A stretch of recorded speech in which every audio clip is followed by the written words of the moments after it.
Olá, hoje a gente vai dar uma olhada mais a fundo nos fundamentos do Catecismo da Igreja Católica. Isso aí. Temos aqui uns trechos importantes, né? O prólogo, documentos base. Exato. E a ideia é entender melhor o que é o catecismo, por que ele existe, sabe? Quais as fontes e como ele está organizado. Um guia para essa obra tão central para a fé católica. Perfeito. Então vamos lá. Vamos começar a desembrulhar isso. Primeiro ponto.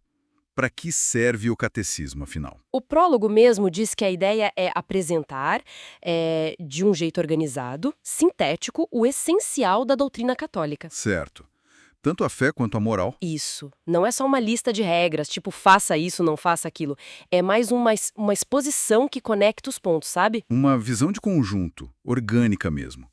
E serve como referência segura, né? Para quem ensina e para quem aprende. Exatamente. É um ponto de referência confiável. E essa necessidade de ter um material assim, unificado, ela tem uma história, né? Vem lá de trás. Ah, sim. Conta mais. Bom, as raízes estão lá no Concílio Vaticano II.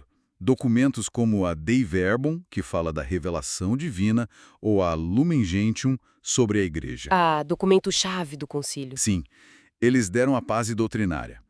Depois teve a Catechese Tradendae, uma exortação apostólica de 79, e o Sínodo dos Bispos de 85 foi decisivo. O sínodo pediu um catecismo, foi isso? Pediu.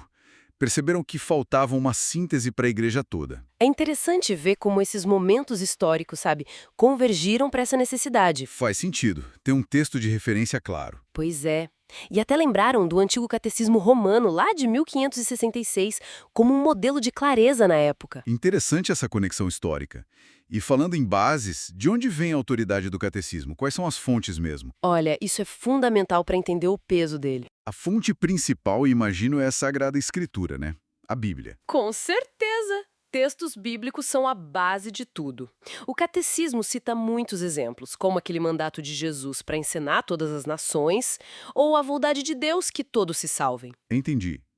E além da Escritura? Aí entra a tradição apostólica. Aquela transmissão viva da fé, sabe? Que não está só no papel, mas na vida da igreja. Aquilo que foi passado pelos apóstolos e continua. Exato. E claro, o magistério da igreja, que são os bispos em comunhão com o Papa, né? Eles têm a função de interpretar autenticamente a palavra de Deus, a escritura e a tradição. E os documentos do Vaticano II entram aí também, imagino. Entram com força. Dei Verbum, Lumen Gentium, que já falamos, Sacrosanctum Concilium, sobre a liturgia, Gaudium et Spes, sobre a igreja no mundo. São referências constantes. Eles meio que atualizaram e aprofundaram a compreensão da igreja sobre si mesma e sua missão. Então, é uma base bem sólida. Escritura, tradição e magistério. Com um olhar especial do Vaticano II. Perfeito. E toda essa riqueza precisava de uma organização, né? Para não ficar uma coisa solta. É aí que entra a estrutura do catecismo, certo? Aquelas 4 partes. Exatamente. Uma estrutura muito bem pensada em 4 pilares que se conectam. Vamos ver quais são. A primeira parte é a profissão da fé. Basicamente, o credo. O que a igreja crê? O que da fé? Isso. A segunda parte é a celebração do mistério cristão. Aí entra a liturgia, os sacramentos, o como se celebra essa fé. Faz sentido. Crer e depois celebrar. Depois, a terceira parte. A vida em Cristo. Aqui a moral cristã, os mandamentos, o como viver essa fé no dia a dia. A dimensão prática. E por fim, a quarta parte. A oração cristã. Foca na vida de oração com destaque para o Pai Nosso. É o como se relacionar com Deus através da oração. Nossa, essa ordem é muito lógica. Crer, celebrar, viver, rezar.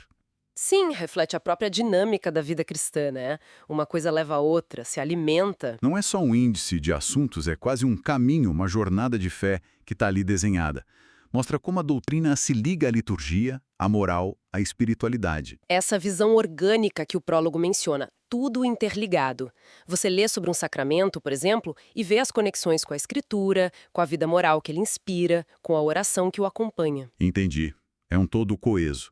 E para quem é esse livro? É só para padre, bispo, teólogo? Não, de jeito nenhum. O prólogo mesmo diz que ele é destinado principalmente aos bispos, sim, porque eles são os mestres da fé, Certo. mas também para quem escreve outros catecismos, para os padres, para os catequistas e, olha que importante, para todos os fiéis que queiram conhecer melhor a fé da igreja. Ah, então é para todo mundo que tiver interesse. Exato. É chamado de instrumento de serviço para a comunhão da igreja. A ideia é ser útil em vários níveis, sabe? Desde o estudo mais aprofundado até a consulta de um fiel leigo. Então é uma ferramenta bem democrática, no fim das contas. Podemos dizer que sim, no sentido de ser acessível e útil para muitos. Legal.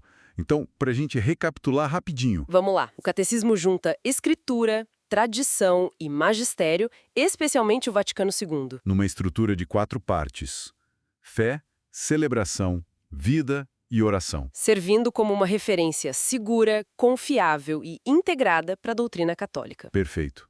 E para a gente fechar, fica uma provocação. O prólogo diz que o catecismo quer fazer ressoar a palavra viva e eterna do Senhor. Uma meta alta, né? Sim. E pensando nessa estrutura que a gente viu crer, celebrar, viver, rezar, como será que entender esse fluxo pode mudar a forma como cada um encara a própria fé? Ou mesmo o estudo da doutrina? Boa pergunta. Talvez ajude a não ver a fé como caixinhas separadas, né? Mas como um caminho completo. Exato. Fica aí a reflexão para o pessoal que nos ouve.